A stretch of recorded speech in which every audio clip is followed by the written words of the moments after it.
آپ رخصت کرتے تھے، سوار کراتے تھے،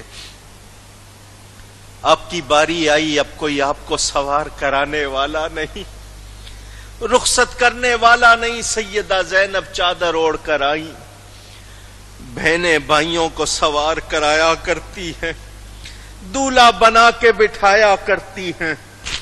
سیدہ زینب کا مقدر دیکھیں، کس دولہا کو سوار کرا رہی ہے۔ زینب نے پکارا میرے ماں جائے برادر، ناشاد بہن لینے رکاب آئے برادر، اب کوئی مددگار نہیں ہائے برادر، صدقے ہو بہن گر تمہیں پھر پائے برادر۔ کس عالم تنہائی میں سید کا سفر تھا، بھائی نہ بھتیجا نہ ملازم نہ پسر تھا۔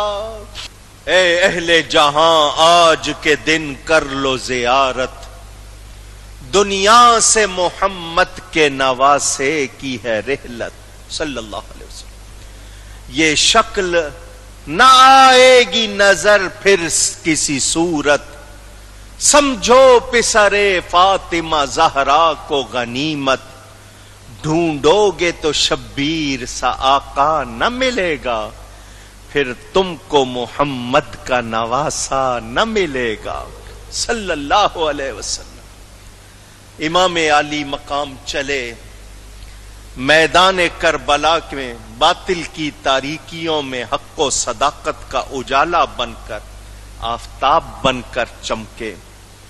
شاعری کی ایک قسم ہوتی ہے جس کو رجز کہتے ہیں، یہ میدان جنگ میں کلام پڑھا جاتا تھا، اس میں اپنا تعارف بھی اور دشمن پر روب بھی۔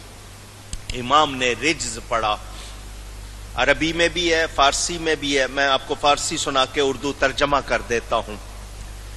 بودام ابن علی از آل ہاشم با وقار، این قدر کافیست مارا اعتبار و افتخار، جد من باشد رسول اللہ محبوب خدا، بر سر فرش زمیں ہستم چراغ کردگار، مادرم زہراست بنت مصطفیٰ و عم من، جعفر طیار ملک مکرمت را تاج